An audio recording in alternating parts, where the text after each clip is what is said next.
How'd you sleep? Good. Good. It's a great view to wake up to. Going back for another nap? Maybe. Maybe. Good morning. Morning. How'd you sleep? I slept okay. Yeah? Like you, like when I slept it was good. Uh-huh. Yeah, after about 5 o'clock, it was hard not to wake up and look out that window. Yeah.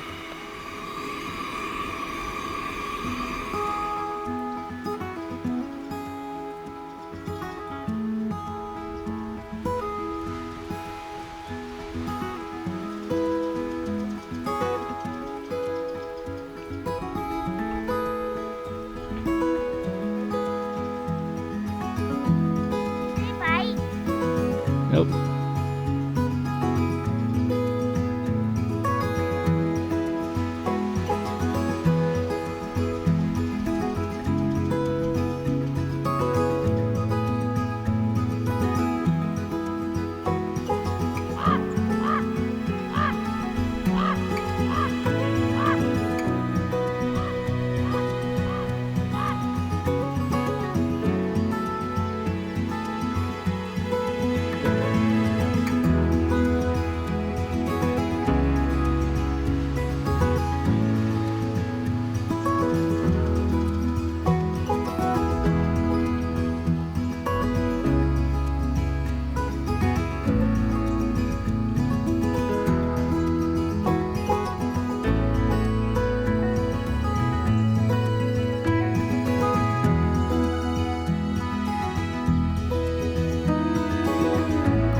Drive-in movie!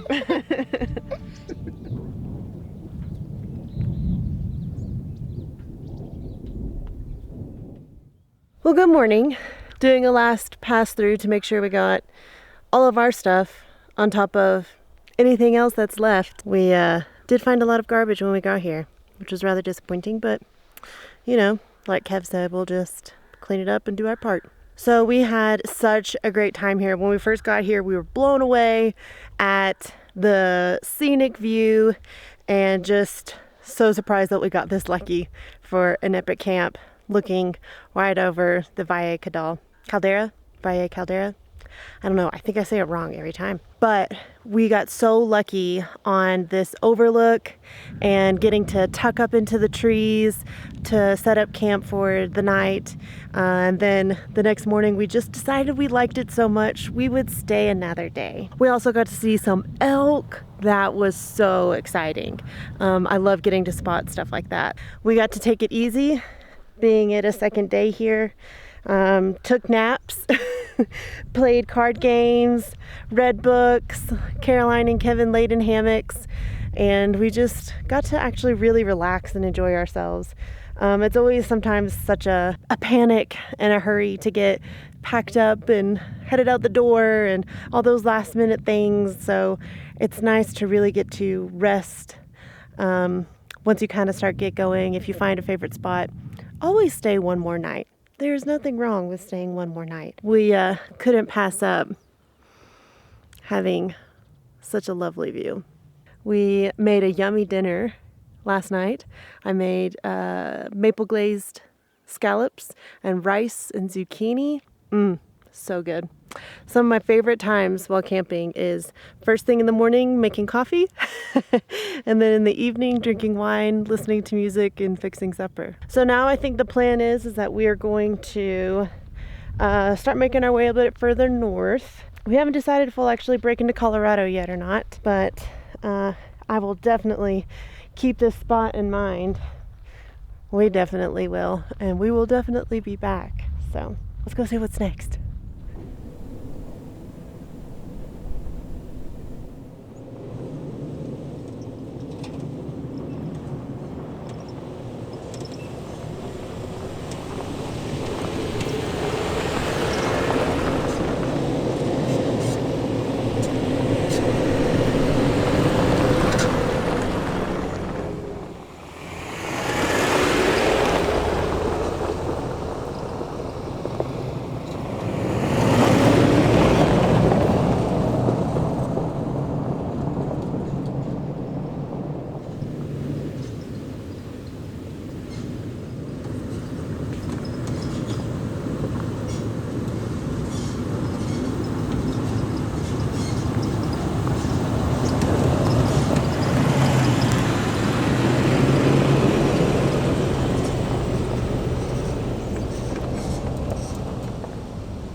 Since we spend so much time in the wilderness, we're often asked if we've ever seen anything bordering on the paranormal, like strange lights in the sky, glimpses of a Sasquatch through the trees, or the cry of a chupacabra in the dead of night. While we have indeed seen some unexplained things out here, nothing could prepare us for this: a squirrel taking elk leftovers to its den for the winter. If you think those other legends are scary, just imagine a whole pack of razor-toothed, meat-eating squirrels slipping into your tent. Now, that's nightmare material.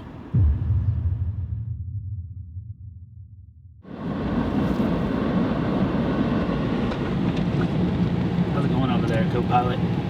Okay. What you snacking on? White chocolate, whatever. Macadamia nut. Yum.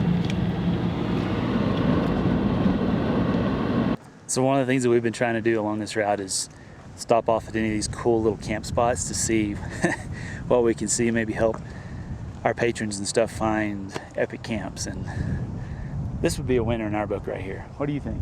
Yeah, definitely. A great option. Wow.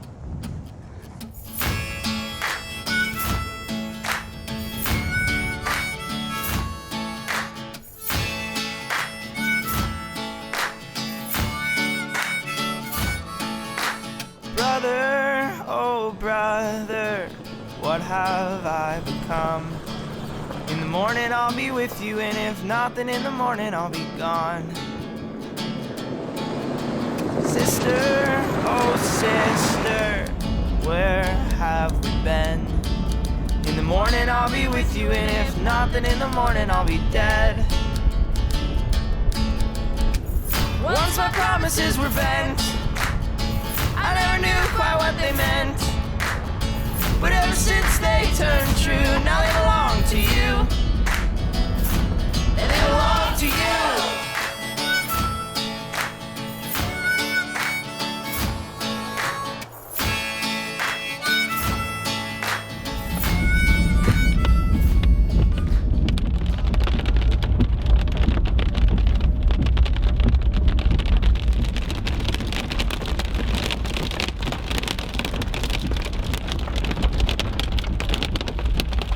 Whew, that's crazy.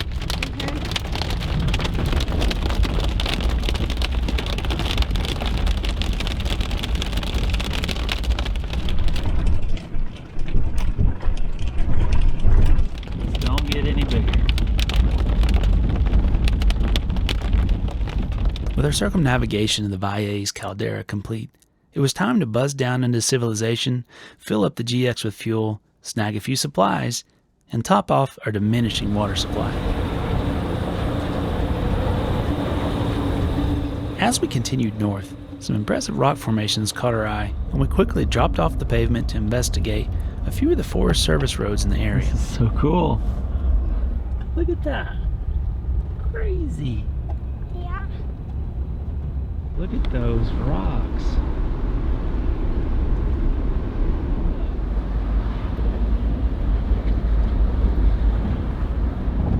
Well, I know that it seems foolish, 'cause I've been living on my own.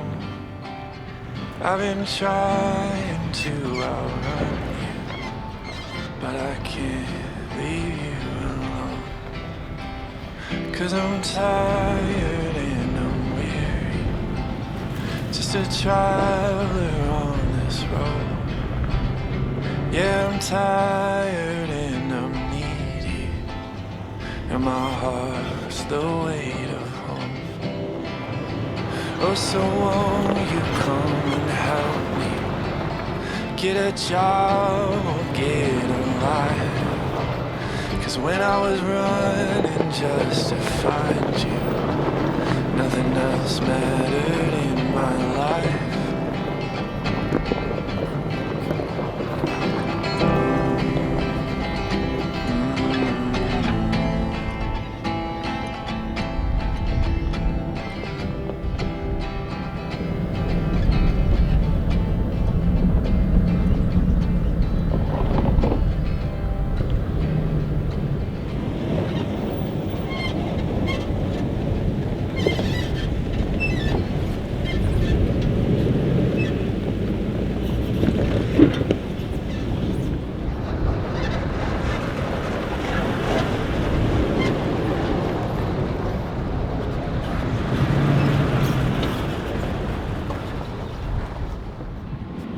Wow. This is just so crazy. It's literally like a castle, a sand castle in the middle of nowhere. Man. So if you're ever driving through Abiquiu, I think that's how you say it, there's a couple little forest roads that shoot off. They're hard to find and they're hard to follow, but it's worth riding up in here to see this. This is so cool. Wow.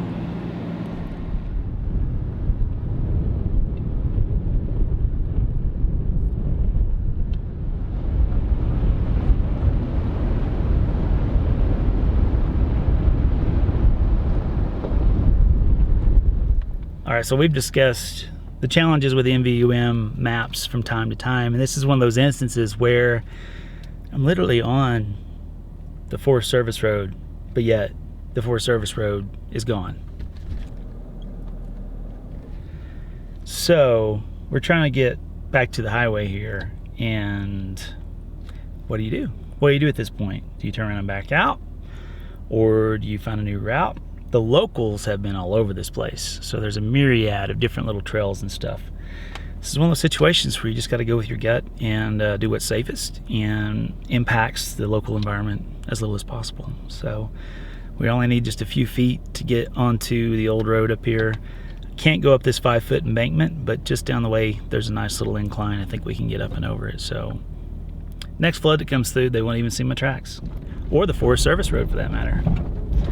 Kind of crazy, but this is a cool spot. Oh, there's the 2-track. I literally see like right there. Okay, let's figure this out. Think you can go up that embankment without knocking the rear bumper off? That right there? Yeah. Probably not. All right, we'll go down one step. All right, we'll go through right here, this little wash.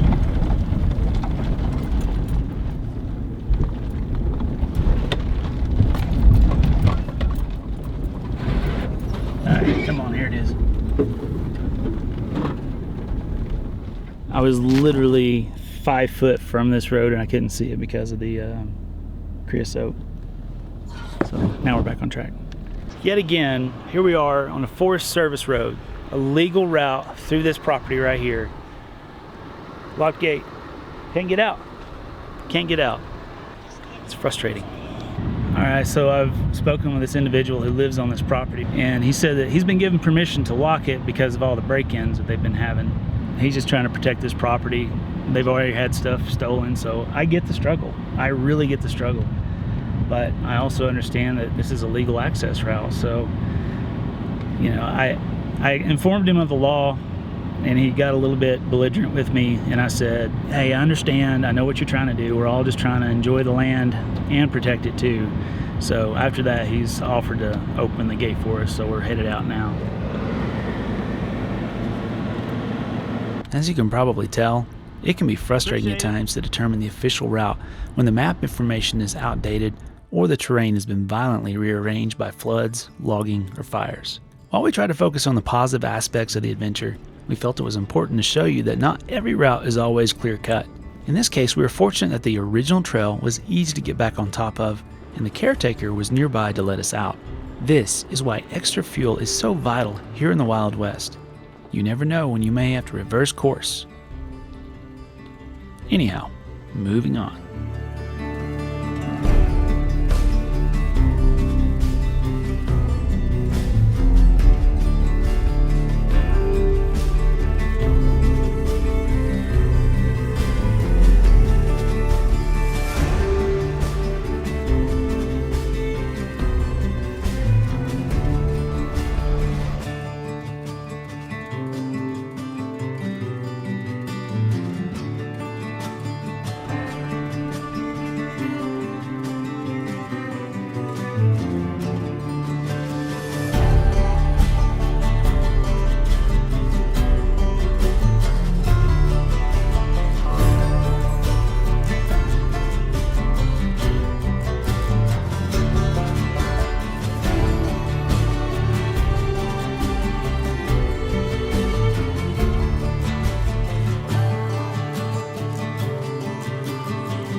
Whew-wee.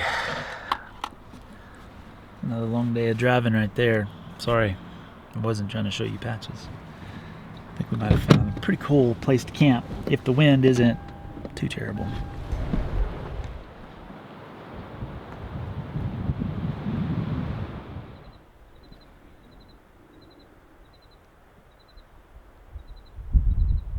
After 7 hours behind the wheel, we arrived at what seemed to be another epic camp. Oh, you just missed the rainbow that was like right there. Oh. But our optimism was soon dampened by the increasing winds and inbound storms. So, we marked this one for future reference and reluctantly retreated to find something a bit more sheltered for the night. Little did we know, camps with good vibes would be few and far between. Yeah, we're still trying to find camp. I hate when this happens, but like, you just gotta have a good feeling, a good vibe about where you're gonna camp, and this one just doesn't have it. Might have something to do with this little invention over here.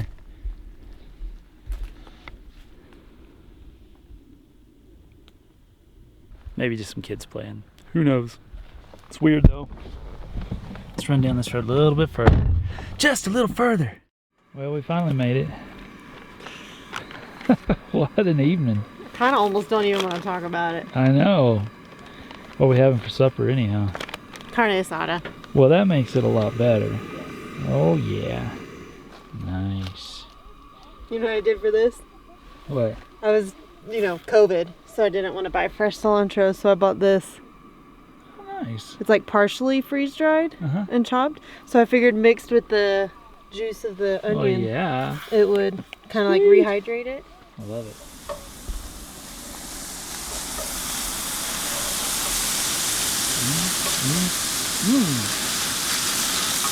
That looks delicious. Smell. I know, I'm so glad I found that carne asada seasoning. It's nice to do in a pinch. Yep. Or at 9:30 at night. Yeah, 9:40. Oh. Even better. But I really don't want sandwiches.